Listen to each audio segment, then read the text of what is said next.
que a moeda brasileira, o real, é a que mais se desvalorizou no mundo. Bolsonaro na ONU, que o Brasil está cheio de confiança internacional, quando ele tomou posse, o real era 3,70 por dólar. Hoje está em 5,30. Né? Então, você tem o real é a moeda que mais se desvaloriza. Essa é uma das grandes tarefas do Banco Central, está fracassando. A outra tarefa do Banco Central, que é a saúde da moeda, nós temos uma inflação no atacado de 32%. O povo não entende que você anuncia que o IPCA é 8,84% em 12 meses, quando todo mundo que está indo no supermercado ou nas contas básicas, o botijão de gás, a conta da energia elétrica, o preço da gasolina, o preço do óleo diesel, todo mundo está experimentando 30%, 35%. Ontem, dia 24 de setembro, foi divulgado que o IPCA 15, que é o indicador prévio do IPCA, que é o termômetro oficial da inflação brasileira, subiu 1,14% em setembro, sendo a maior inflação para o mês de setembro desde o Plano Real, ou seja, desde 1994. Por causa dessa subida, a inflação oficial alcançou 10% em 12 meses. É a primeira vez que o índice alcançou 2 dígitos desde a tragédia econômica do governo Dilma em 2015.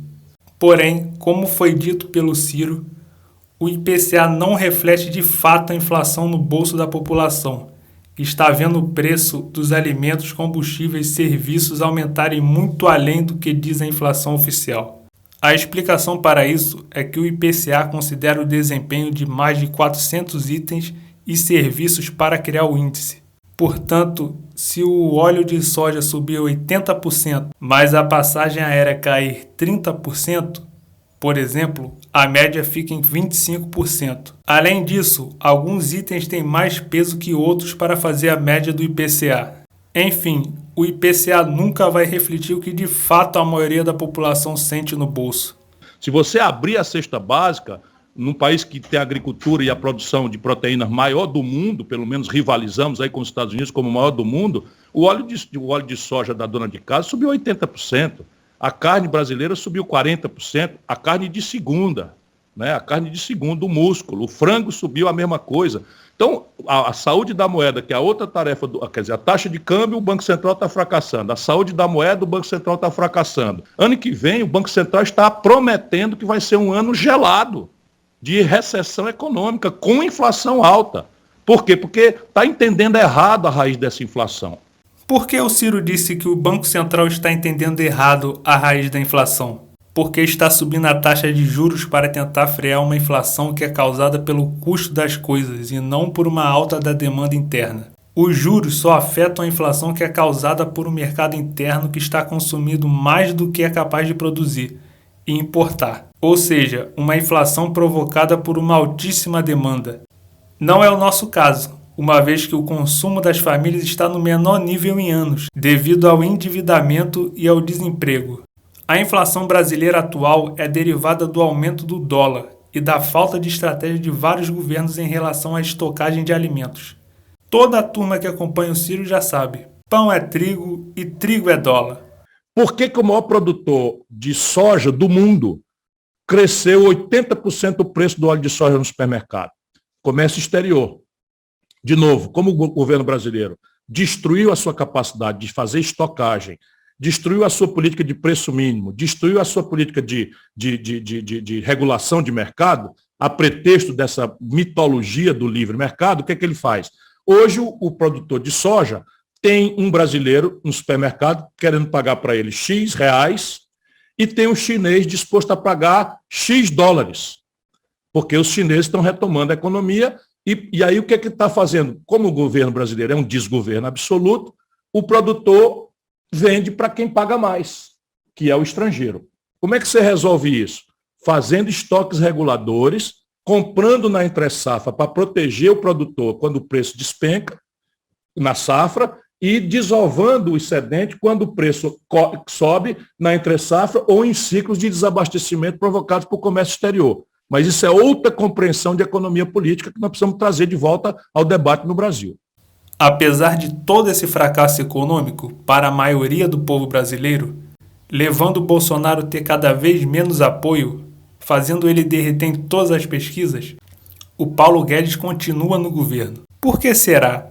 Porque o setor financeiro dominado por uma ínfima elite bancária e rentista está batendo recorde de lucro ano após ano.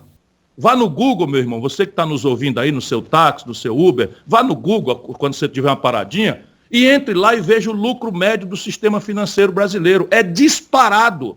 Sabe, na pandemia que todo mundo se ferrou, todo mundo, o Brasil ganhou novos 18 bilionários na lista da Forbes.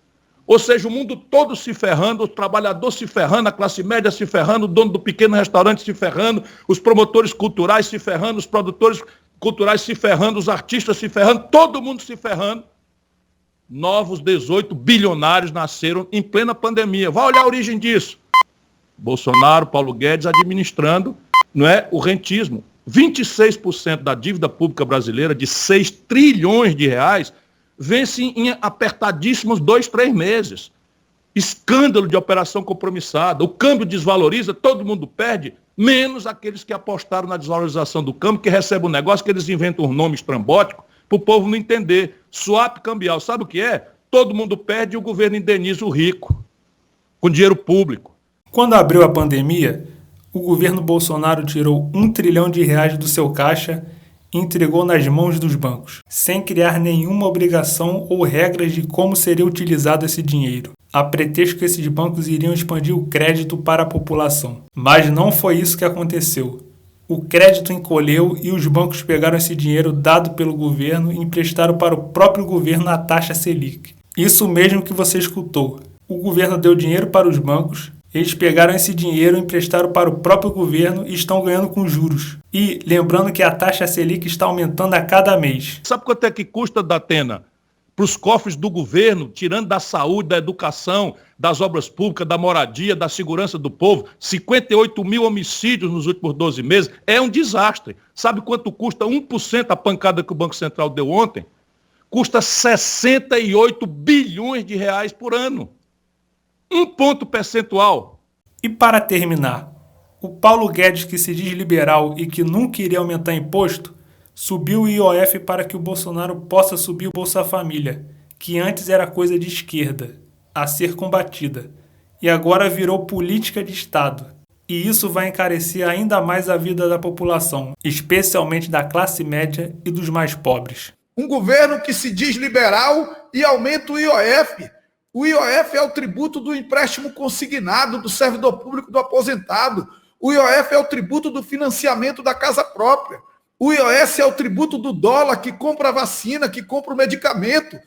Aumentar o IOF é aumentar o custo de vida da classe média, dos mais pobres, de uma forma transversal.